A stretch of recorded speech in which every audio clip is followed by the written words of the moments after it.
तर अंधेरी सबवेसाठी 500 कोटींच्या टाक्यांचा प्रस्ताव आहे। मान्सूनपूर्व पावसाचं अंधेरी सबवे पाण्याखाली पुन्हा उपाययोजनांवर चर्चा होते। अंधेरी परिसरामध्ये 3 मोठ्या भूमिगत पाणी साठवण टाक्या उभारण्याचा पालिकेचा विचार आहे।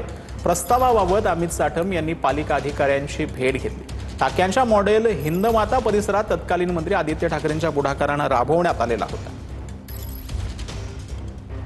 पहिल्याच पावसामध्ये अंधेरी सबवे भरलेला आहे आणि असं आमच्या कानावर आलेलं आहे की आदित्य ठाकरे साहेब जेव्हा या मुंबईचे पालकमंत्री होते तेव्हा त्यांच्या संकल्पनेतून मुंबईतील जे लो लाईंग भाग आहेत तिकडे जे होल्डिंग टँक स्टोरेज टँक बनवण्यात आलेले, तीच संकल्पना आता भाजपचं शासित आहे महानगरपालिका कुठेतरी राबवू इच्छिते। म्हणजे ज्यांनी अख्ख्या निवडणुकीमध्ये आदित्यजी ठाकरे यांच्या कार्यपद्धतीवर यांच्या कामावर टीका केली, आज त्यांना त्यांचीच कॉपी करावी लागते, हे भाजपने मान्य केलं पाहिजे। अंधेरीच्या सबवेमध्ये दरवर्षी पाणी तुंबतं, आजच तुंबतं असं नाहीये। गेल्या 25 वर्षामध्ये सुद्धा अंधेरीच्या सबवेमध्ये पाणी तुंबत होतं आणि अंधेरीच्या सबवेची टोपोग्राफी अशी आहे की 3 मोठमोठे नाले त्या ठिकाणी कन्वर्ज होतात।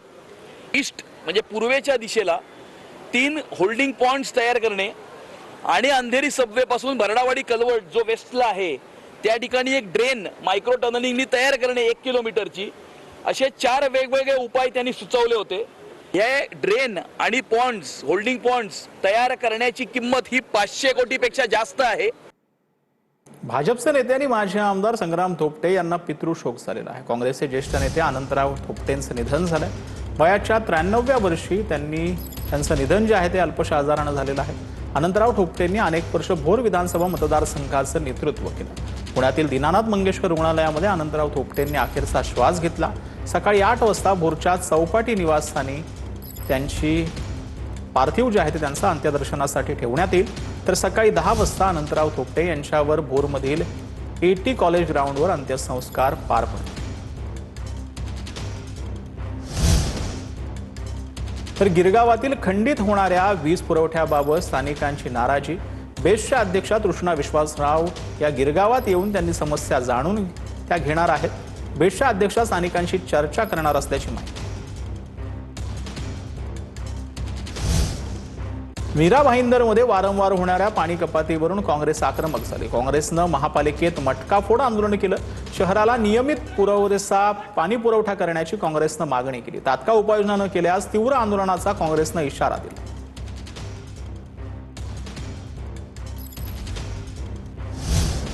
तर अंबरनाथच्या गोविंदपूर रस्त्यावर मनसेनं रास्ता रोको आंदोलन केलेलं आहे। रस्ता तोडून वृक्षारोपणाच्या निर्णयावर नागरिकांनी संताप व्यक्त केला।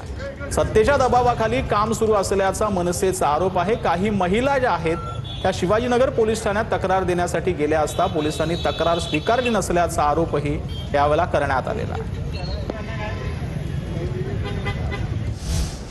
तर बोरखेडा हत्या प्रकरणी आरोपीला दुहेरी फाशीची शिक्षा दिली। आरोपी महेंद्र बारेनं अल्पवयीन मुलीवर अत्याचार करत मुलीच्या 4 अल्पवयीन भावंडांची निर्गुण हत्या केली होती।